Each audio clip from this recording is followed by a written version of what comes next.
હું શું ખોટું કર્યું છે? હું શું ખોટું કર્યું છે? તું આ ઘરમાં પરકી જ છે. નીકળી જા.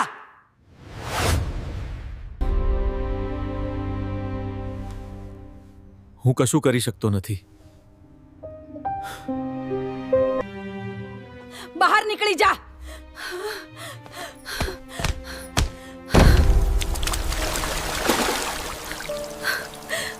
હવે હું એકલી છું. આ અપમાન બધું બદલી નાખશે.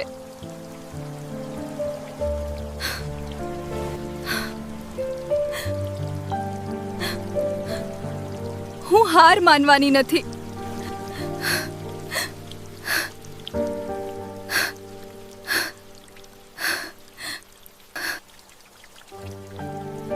ભગવાન, મને શક્તિ આપો.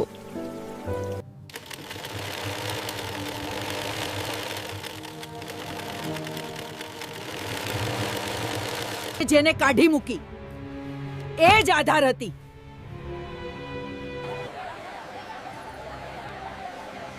હવે હું કોઈ પર આધાર રાખતી નથી. જેને તોડી નાખી હતી એ જ આખા ઘરનો આધાર બની. રાતનો અડધો ભાગ વીતી ગયો હતો. આંગણામાં પડેલું પિત્તળનું લોટકણું હજી હલતું હતું અને દરવાજા સામે એક સ્ત્રી ધડામથી પડી હતી. એના હાથમાંથી થાળી છૂટી ગઈ.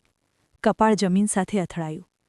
આંખોમાંથી પાણી વહેતું હતું, પણ એ રડી રહી હતી કે અંદરથી તૂટી ગઈ હતી એ સમજવું મુશ્કેલ હતું. દરવાજાની અંદરથી એક કર્કશ અવાજ આવ્યો. હવે આ ઘરમાં તારો કોઈ હક નથી. નીકળી જા મારી આંખો સામેથી. એ સાસુ હતી, જશોદાબા, અને દરવાજા બહાર પડી હતી વહુ મીરા. મીરાએ ધીમેથી માથું ઊંચું કર્યું. હોઠ કપાઈ ગયા હતા. ગળામાં અટવાયેલા શબ્દો બહાર આવવા તૈયાર હતા, પણ એ જાણતી હતી કે હમણાં બોલવાથી કંઈ બદલાવાનો નથી. સામે આખું પડોશ ઊભું હતું. કોઈની બારી ખુલ્લી હતી, કોઈના પડદા હળવેથી સરક્યા હતા. બધા જોઈ રહ્યા હતા, પણ કોઈ આગળ આવતું નહોતું. મીરાએ એકવાર દરવાજા તરફ જોયું. અંદર એનું ઘર હતું. નહીં, ઘર નહોતું. એનું બધું હતું. એના સપના, એની મહેનત, એની ઇજ્જત, એની આશા. અને આજે એ જ ઘર એને પરકીયા માણસની જેમ બહાર ફેંકી રહ્યું હતું. પણ એને ખબર નહોતી કે આજની આ રાત એના જીવનનો અંત નહીં, શરૂઆત બનવાની હતી. મીરાનું લગ્ન આ ઘરમાં 3 વર્ષ પહેલાં થયું હતું. એ ગરીબ ઘરની દીકરી હતી, પણ સંસ્કારોથી ભરેલી. એના પિતા સ્કૂલમાં પ્યુન હતા. માએ આખી જિંદગી સિલાઈ કરીને ઘર ચલાવ્યું હતું. મીરા ભણેલી હતી, સમજદાર હતી, અને એક જ વાત શીખીને મોટી થઈ હતી કે ઘર તૂટે નહીં, ઘર બાંધવું. જ્યારે એનું લગ્ન મનોજ સાથે નક્કી થયું ત્યારે આખા મહોલ્લામાં વાત થઈ હતી કે છોકરીનું ભાગ્ય ખુલી ગયું. મનોજ શહેરમાં નોકરી કરતો, પરિવાર મોટો હતો, ઘર પાક્કું હતું, 2 દુકાનો હતી. જશોદાબા બહારમાં નામવાળા લોકોમાં ગણાતા. બહારથી બધું સોનેરી લાગતું, પણ બહારથી ચળકતું બધું અંદરથી ચમકે એમ ક્યાં હોય છે? લગ્નના પહેલા જ દિવસથી જશોદાબાની નજર મીરા પર એવી હતી જાણે ઘરમાં વહુ નહીં, નોકરિયાત આવી હોય. સવારે 4 વાગે ઉઠાડતી. રસોડું, વાસણ, કપડાં, આંગણું, મહેમાન, બધું મીરા પર. નાની ભૂલ થાય તો ટોણા. તમારી માની ઘેર શીખવીને મોકલી નથી? 2 રોટલી ગોળ પણ ના વણાય? મારો દીકરો કેટલો ભોળો છે નહીં, નહીંતર આવી ગરીબ ઘરની છોકરીને કોણ લે? મનોજ શરૂઆતમાં વચ્ચે પડતો. માં, મીરા નવી છે, શીખી જશે. પણ જશોદાબા તરત આંખો ફેરવી દે. હા હા, હવે તો તારી માં ખોટી ને વહુ સાચી. લગ્ન થયા ને બસ, દીકરો હાથમાંથી ગયો. આવો ઝહેર રોજ રોજ સાંભળતા સાંભળતા મનોજ પણ ધીમે ધીમે શાંત થવા લાગ્યો. પહેલે જ્યાં એ મીરા સાથે બેસીને ચા પીતો, વાતો કરતો, ત્યાં હવે માત્ર ફોનમાં કે કામમાં રહેતો. જશોદાબાઈના કાનમાં સતત એક જ વાત ભરતી. વહુ વધારે સીધી દેખાડે છે. આવા લોકો અંદરથી ખતરનાક હોય. ઘરમાં પગ મૂક્યા પછીથી ખર્ચો જ ખર્ચો. અને હા દીકરો, એક વાત યાદ રાખજે, જે વહુ સાસુને માની જગ્યા ના આપે ને, એ પતિને પણ ક્યારેક છેતે જ. મનોજ બહારથી સમજદાર હતો, પણ અંદરથી નબળો. એને 2 લોકો વચ્ચે સાચું ખોટું સમજવાની હિંમત નહોતી. જે રોજ સાંભળે એ જ સાચું લાગે. મીરા મૌન રહી, કેમ કે એને લાગતું સમય બધું સાબિત કરી દેશે. લગ્નને 1 વર્ષ થયું ત્યારે મીરા ગર્ભવતી થઈ. એણે વિચાર્યું હવે બધું બદલાઈ જશે. બાળક આવશે, ઘરમાં ખુશી આવશે, સાસુનું મન પીગળશે, મનોજ ફરી નજીક આવશે. પણ એનો ભ્રમ લાંબો ટક્યો નહીં. જશોદાબા રોજ કહે, આટલા કામમાં જરા હલનચલન થશે તો જ ડિલિવરી સારી થાય. ડૉક્ટરે આરામ કહેલું, પણ ઘરમાં મીરાને આરામ શબ્દ મળ્યો જ નહીં. એક દિવસ સીડીઓ ચડતા ચડતા એ ચક્કર ખાઈને પડી ગઈ. ભારે બ્લીડિંગ થયું. હોસ્પિટલ લઈ જવું પડ્યું. જ્યારે ડૉક્ટર બહાર આવ્યા ત્યારે મીરાની દુનિયા ખાલી થઈ ગઈ. બાળક બચ્યું નહોતું.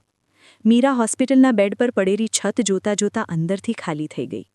એ રડવા માંગતી હતી, ચીસ પાડવી માંગતી હતી, પણ એની બાજુમાં ઊભેલી જશોદાબાની વાણી હજી પણ કઠોર જ હતી.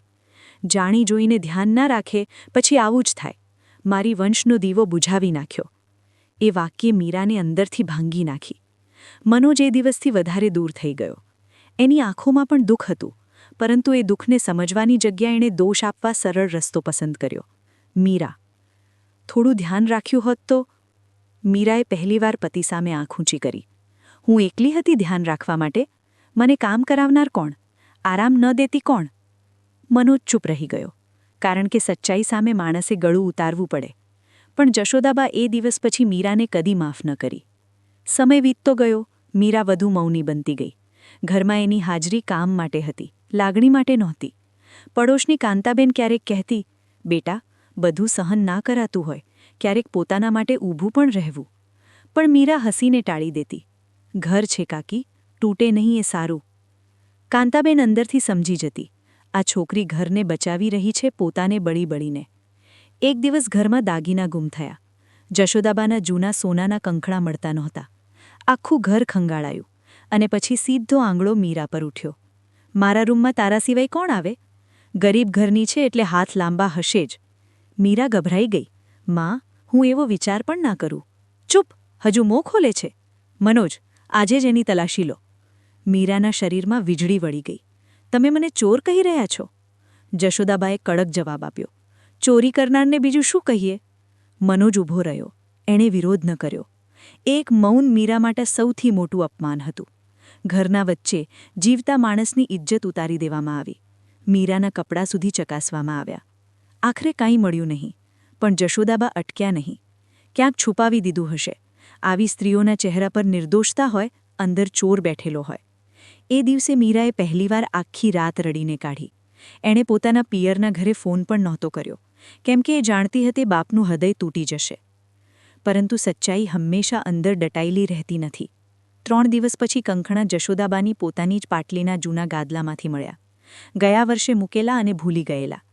કાંતાબેન સામે જશોદાબાનો રંગ ઉડી ગયો. થોડી ક્ષણ માટે મૌન છવાઈ ગયું.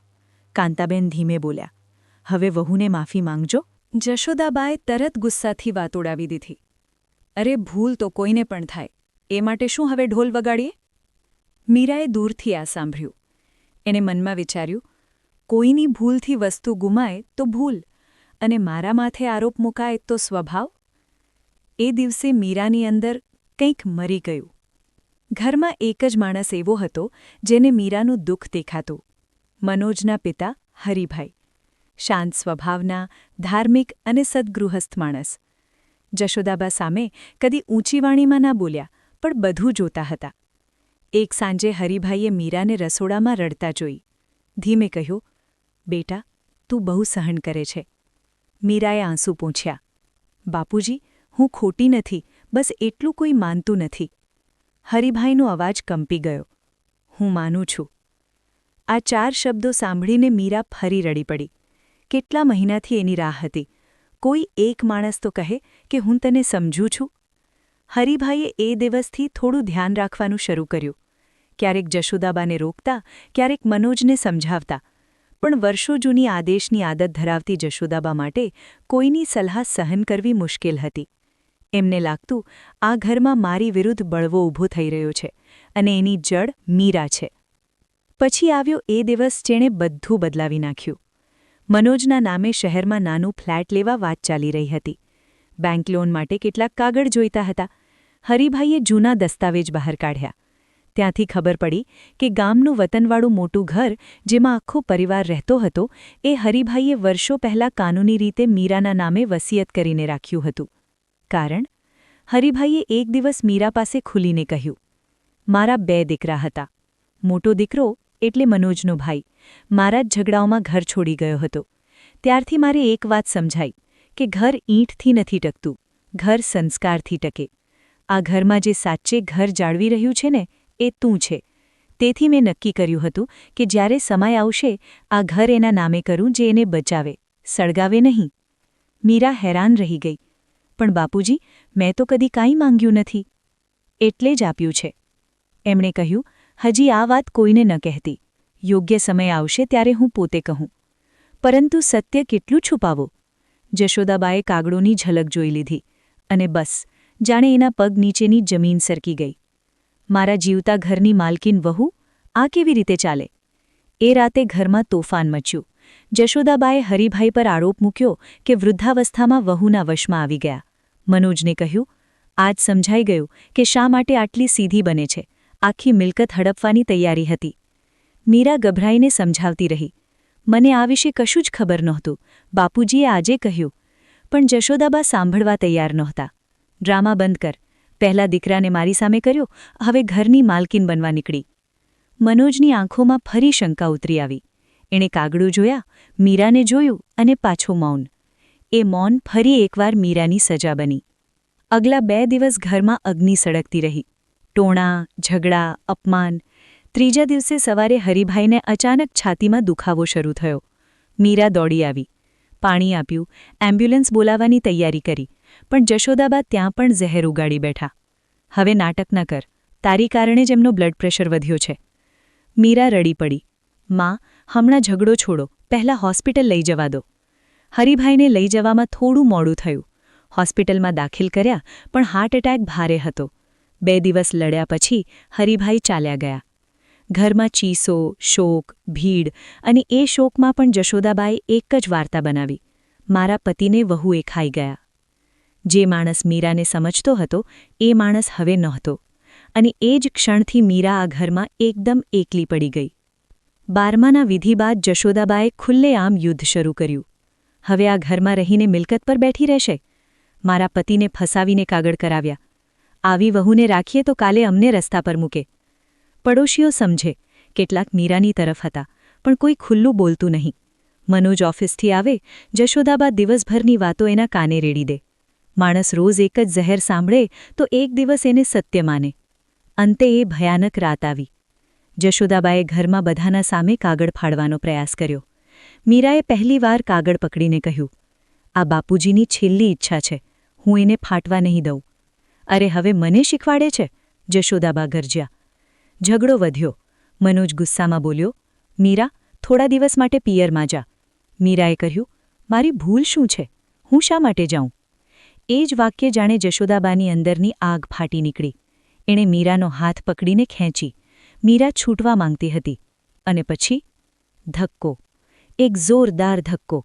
મીરા દરવાજા સાથે અથડાઈને બહાર પડી. થાળી હાથમાંથી છૂટી.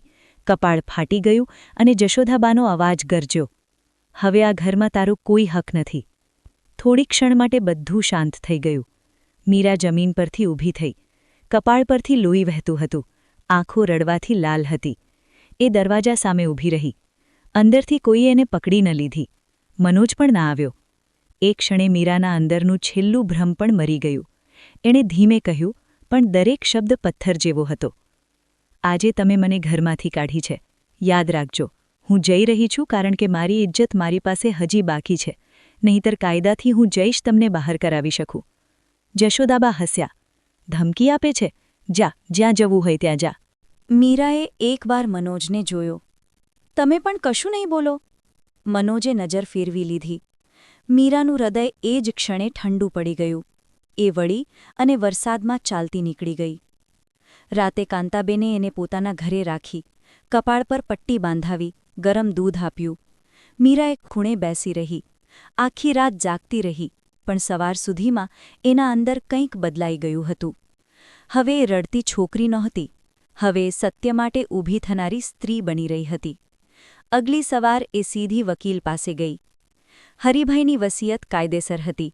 ઘરના માલિકીના દસ્તાવેજ સ્પષ્ટ હતા. મીરા સામે કરવામાં આવેલ ઘરેલું હિંસા, શારીરિક ધક્કામુક્કી અને માનહાનિના પુરાવા માટે પડોશીઓના નિવેદન પણ લઈ શકાય, વકીલે કહ્યું. મીરાએ ધીમેથી પૂછ્યું, હું તેમને જેલમાં મોકલવા નથી માંગતી, પણ મને મારી ઇજ્જત પાછી જોઈએ છે. વકીલે જવાબ આપ્યો, તો પછી સત્યને કાયદાની ભાષા આપવી પડશે. મીરાએ પહેલીવાર હિંમતથી સહી કરી. ઘરમાં નોટિસ પહોંચી એ દિવસ જશોદાબાના પગ નીચેની ધરતી ખસી ગઈ. કાયદાની નોટિસમાં સ્પષ્ટ લખ્યું હતું કે મીરા આ ઘરની કાનૂની માલિક છે અને એને ગેરકાયદેસર રીતે ઘર બહાર કાઢવામાં આવી હતી. સાથે ઘરેલું હિંસાનો ઉલ્લેખ હતો. જશોદાબા ચીસા પાડવા લાગ્યા. વહુએ કોર્ટમાં ખેંચી લીધા. મનોજ ગભરાઈ ગયો. એણે પહેલીવાર દસ્તાવેજો ધ્યાનથી વાંચ્યા. હરિભાઈએ પોતાની સહી સાથે એક પત્ર પણ જોડેલો હતો, જે પહેલાં કોઈએ જોયો નહોતો. એ પત્ર વકીલ મારફતે ખુલ્યો. પત્રમાં લખેલું હતું કે આ ઘર મેં મીરાના નામે કર્યું છે, કારણ કે આ ઘરમાં સૌથી વધુ અપમાન સહન કરીને પણ ઘર બચાવતી રહી. જો મારા પછી એને તકલીફ આપવામાં આવે તો આ પત્ર મારા અવાજ તરીકે ગણશો. જે વહુને તમે નોકરિયાત સમજતા છો એ જ આ ઘરની સાચી લાજ છે. મનોજનો ચહેરો ઉતરી ગયો. દરેક શબ્દ એની છાતી પર ઘા મારતો હતો. એણે પહેલીવાર પાછલા 3 વર્ષ યાદ કર્યા. ગર્ભપાત, ચોરીનો આરોપ, અપમાન, મૌન, ધક્કો, અને એ દરેક ક્ષણે પોતાની જ ભીંસાઈ ગયેલી હિંમતનો ચહેરો જોયો. એને સમજાયું કે ઘરમાં ખોટું કોણ હતું, અને સૌથી મોટો દોષિત કદાચ એ પોતે હતો. કોર્ટમાં કેસ મોટો બન્યો નહોતો, કારણ કે સત્ય બહુ સ્પષ્ટ હતું. કાંતાબેન સહિત 2 પડોશીઓએ સાક્ષી આપી કે મીરાને ધક્કો મારીને બહાર કાઢવામાં આવી હતી. હોસ્પિટલનો રિપોર્ટ હતો. વસિયત માન્ય હતી. હરિભાઈનો પત્ર ભાવનાત્મક હોવા છતાં પરિસ્થિતિને સ્પષ્ટ કરતો હતો. જજે સમાધાનનો માર્ગ સૂચવ્યો, પણ પહેલાં જ એક કઠોર વાક્ય કહ્યું, ઘરેલું અત્યાચાર ઘરના દરવાજા અંદર થાય એટલે ગુન્હો ન બને એવું નથી. આ વાક્યથી કોર્ટરૂમમાં મૌન છવાઈ ગયું. જશોદાબા પહેલીવાર ડરી ગઈ.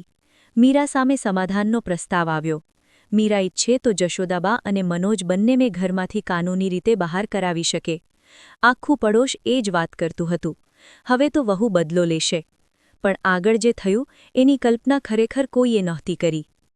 મીરાએ કોર્ટમાં ઊભી રહીને શાંત અવાજે કહ્યું, હું આ ઘરમાંથી કોઈને બહાર કાઢવા નથી માંગતી. બધા ચોંકી ગયા. જશોદાબા પણ. મનોજે પહેલીવાર માથું ઊંચું કર્યું. મીરા આગળ બોલી, મને ઘર જોઈએ છે, પરંતુ ઈંટો માટે નહીં. મને મારા બાપુજીની છેલ્લી ઈચ્છાનો માન રાખવો છે. આ ઘર હવે મારા નામે રહેશે, પણ આ ઘરમાં હવે કોઈનું રાજ નહીં, ફક્ત માન રહેશે.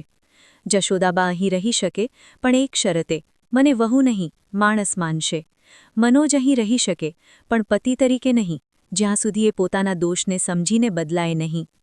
કોર્ટમાં બેઠેલા લોકો એકબીજા તરફ જોવા લાગ્યા. મીરા અટકી નહીં. અને બીજું, આ ઘરના એક ભાગમાં હું મહિલાઓ માટે મફત સલાહ કેન્દ્ર શરૂ કરીશ, જેમને પોતાના જ ઘરમાં અપમાન, મારઝૂડ, દબાણ સહન કરવું પડે છે. તેઓ અહીં આવી શકે. કારણ કે મને સમજાયું છે, ઘણા ઘરોમાં દરવાજા બંધ હોય છે, પણ ચીસો દિવાલ પાછળ જીવતી હોય છે. આ સાંભળતા જ મૌન વધુ ઊંડું થઈ ગયું. આવી વારમાં લોકો બદલો લેવાની અપેક્ષા રાખતા હોય છે. મીરાએ બદલો નહીં લીધો. એણે દુઃખને શક્તિમાં ફેરવી દીધું, અને એ જ કોઈએ કલ્પ્યું ન હતું. ઘરે પાછા ફરવાનો દિવસ આવ્યો. આ વખત મીરા રડતી નહોતી. એની ચાલ સીધી હતી. આંખોમાં આંસુ નહોતા. નિર્ણય હતો. દરવાજો એ જ હતો, આંગણું એ જ હતું, પણ પરિસ્થિતિ બદલાઈ ગઈ હતી. જશોદાબા બેસેલા હતા. પહેલીવાર એમનો અવાજ ધીમો હતો. મીરા. મીરા ઊભી રહી. જશોદાબાના હોઠ કંપ્યા. મારાથી બહુ ખોટું થયું. આ શબ્દો એમના માટે સહેલા નહોતા. આખી જિંદગી આદેશ આપનારી સ્ત્રી માટે માફી માંગવી એક યુદ્ધ હતું. પણ સમય બધા તાજ ઉતારી દે છે. મીરા શાંતિથી બોલી, માફી શબ્દથી બધું પાછું નથી આવતું માં, પણ શરૂઆત થઈ શકે. જશોદાબાની આંખોમાં પાણી આવી ગયા. કદાચ પહેલીવાર એમને સમજાયું કે જેને એ નબળી માને છે એ કેટલી મોટી છે. મનોજ સામે આવ્યો. એના ચહેરા પર શર્મ, પશ્ચાતાપ અને તૂટણું બધું જ હતું. મીરા, મેં તને સાથ ના આપ્યો. તું જ્યારે એકલી હતી ત્યારે હું તારી સામે ઊભો રહ્યો. હું પતિ કહેવાયો પણ બન્યો નહીં. તું ઈચ્છે તો હું આ ઘર છોડી દઈશ. મીરાએ લાંબો શ્વાસ લીધો. જવું સહેલું છે મનોજ, બદલાવવું મુશ્કેલ છે. હું હજી તને માફ કરી નથી, પણ જો સાચે પશ્ચાતાપ હોય તો પહેલાં માણસ બની બતાવ, પછી કદાચ સંબંધ વિશે વિચારશું. મનોજની આંખોમાંથી આંસુ પડી ગયા. કારણ કે આ સજા પણ હતી અને મોકો પણ. અગલા મહિનાઓમાં એ ઘર ખરેખર બદલાવા લાગ્યું. આંગણાના એક ઓરડામાં મીરાએ સહારો કેન્દ્ર શરૂ કર્યું. ગામની મહિલાઓ આવવા લાગી. કોઈને પતિ મારતો, કોઈને સાસરિયા દહેજ માટે સતાવતા. કોઈ વિધવા દીકરીને ઘરમાંથી કાઢી મુકાઈ હતી. કોઈ વૃદ્ધ માતા પોતાના દીકરાના અપમાનથી તૂટી ગઈ હતી. મીરા દરેકને બેસાડી સાંભળતી. કાયદાકીય મદદ માટે લોકો જોડ્યા. કાઉન્સેલિંગ માટે શહેરની એક સંસ્થા સાથે વાત કરી. ધીમે ધીમે એ ઘર જ્યાં એક વહુની ચીસ દબાઈ હતી હવે બીજી સ્ત્રીઓની હિંમતનો દરવાજો બની ગયું. લોકો કહેવા લાગ્યા, આ જે મીરા છે જેને એક દિવસ ઘરમાંથી કાઢી મુકાઈ હતી? બીજો જવાબ આપતો, હા, પણ આજે એ જ બીજા માટે ઘર બની છે. જસોદાબા દરરોજ આ બધું જોતા. શરૂઆતમાં એમને અહંકાર ચભળતો, પણ પછી એક દિવસ તેમણે જોયું એક ગર્ભવતી યુવતી આવી હતી. આંખો રડવાથી સોજાયેલી. મીરાએ એને પોતાના હાથથી પાણી આપ્યું, ખુરશી ખસેડી, ધીરજથી કહ્યું, પહેલાં શાંત થાઓ, પછી ધીમે ધીમે બધું કહો. જસોદાબાના મનમાં વીજળી ચમકી. વર્ષો પહેલાં હોસ્પિટલમાં પડેલી મીરા યાદ આવી અને પોતાનો ઝેરી અવાજ પણ. એ રાતે જસોદાબા એકલી ઓરડામાં બેઠી રડી. પ્રથમવાર પોતાના માટે નહીં, પોતાના પાપ માટે. સમય આગળ વધ્યો. મનોજ ખરેખર બદલાવા લાગ્યો. ઘરના કામમાં હાથ બગાડતો, મીરાના કેન્દ્રમાં દોડધામ કરતો, સ્ત્રીઓ માટે કાયદાકીય કેમ્પ ગોઠવતો.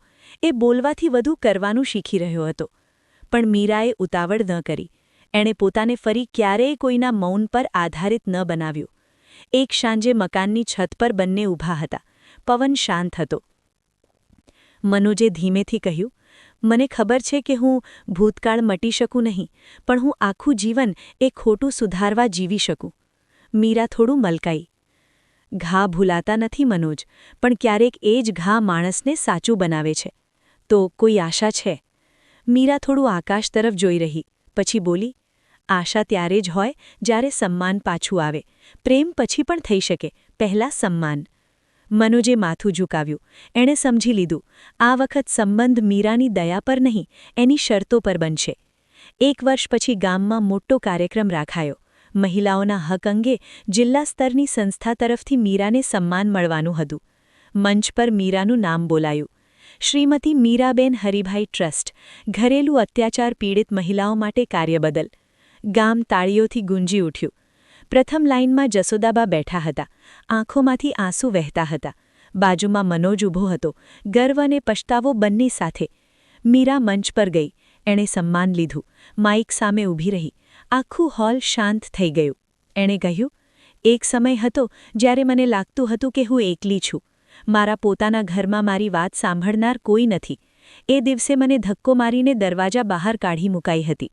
લોકો સમજે છે કે દરવાજા બંધ થાય એટલે કહાની પૂરી થાય, પણ ઘણીવાર સાચી કહાની તો એ પછી શરૂ થાય છે. બધા નિશ્વાસ રોકીને સાંભળતા હતા. મીરાએ આગળ કહ્યું, સ્ત્રીને ઘરમાંથી કાઢવી સહેલી છે, એની ઇજ્જત તોડવી સહેલી છે, પણ જો એ જ સ્ત્રી એક દિવસ પોતાના આંસુઓને હિંમતમાં ફેરવે તો એ ફક્ત પોતાનું નહીં, ઘણી જિંદગીઓનું ભાગ્ય બદલી શકે. આખું હોલ તાળીઓથી ગુંજી ઉઠ્યું. જસોદાબા માથું ઝુકાવીને રડી પડ્યા. કાર્યક્રમ પછી તેઓ મીરા પાસે આવી. બધાના સામે એમણે મીરાના પગ પકડવા ઝૂક્યા. મીરા ગભરાઈને પાછળ ખસી ગઈ. માં, આ શું કરો છો? જસોદાબા રડીને બોલ્યા, જેને હું ઘરમાંથી કાઢી હતી ને, એણે આજે મને જ માણસ બનવું શીખવાડ્યું. મને માફ કરી દે બેટા. મીરાએ તરત એમને ઊભા કર્યા અને પહેલીવાર એમને ગળે લગાવી લીધા. ભીડમાં ઊભેલા ઘણા લોકોની આંખો ભીની થઈ ગઈ. ઘર પાછું ઘર બન્યું, પરંતુ આ વખત નિયમ જુદા હતા. આ ઘરમાં હવે કોઈનો અવાજ બીજાની ઇજ્જત ઉપર નહોતો. રસોડાના જસોદાબા હવે મીરાને કહેતા, બેટા બહુ કામ ના કર, હું કાપી દઉં શાક. પહેલાં જે ટોણા મારતી જીભ હતી એ હવે સંભાળતા શબ્દો શીખી રહી હતી. એક દિવસ કાંતાબેન હસતા હસતા બોલ્યા, જુઓ તો સાચું, જે સાસુ વહુને ધક્કો મારીને કાઢી મૂકતી હતી આજે એની જ વાટ જોઈને બેસે છે. જસોદાબા શરમાઈને હસ્યા. હા બહેન, ભગવાન મને વહેલું બુદ્ધિ આપતા તો સારું. મીરાએ સ્મિત કર્યું, કારણ કે હવે એ સ્મિત કમજોરીનું નહોતું, જીતનું હતું. જીવનમાં બધા અંતો મોત કે વિદાયથી જ નથી થતા. કેટલાક અંતો અહંકારના થાય છે, કેટલાક મૌનના, કેટલાક ડરના, અને કેટલાક આરંભો એક ધક્કાથી થાય છે. જે રાતે મીરાને ઘરમાંથી કાઢી મુકાઈ હતી, બધાને લાગતું હતું કે હવે એની કહાની પૂરી, પરંતુ ભગવાન કદાચ એ જ રાતે લખી રહ્યા હતા કે હવે એની સાચી ઓળખ શરૂ થશે. જે સ્ત્રીને ઘરનો બોજ માનવામાં આવ્યો હતો એ જ ઘરનો આધાર બની. જેને ચોર, અપશુકન અને પરકી કહેવાઈ હતી એ જ વિશ્વાસ, સહારો અને માનનું બીજ વાવી ગઈ. અને જે સાસુએ વહુને ધક્કો મારીને બહાર કાઢી હતી એ જ સાસુ એક દિવસ લોકો સામે ગર્વથી કહેતી હતી, આ મારી વહુ નથી, આ તો મારી દીકરી છે અને આ ઘરની સાચી માલકીણ. મીરાએ વાત સાંભળે ત્યારે અંદરથી હરિભાઈ યાદ આવતા. એમનો એ દિવસનો અવાજ ફરી ગૂંજતો, આ ઘરની સાચી લાજ તું છે. અને કદાચ એ જ આ આખી કહાનીનો સૌથી મોટો ન્યાય હતો. કારણ કે અંતે ઘર એનું નથી બનતું જે જોરથી દરવાજા બંધ કરે. ઘર એનું બને છે જે તૂટી ગયેલા દિલ માટે દરવાજા ફરી ખોલે.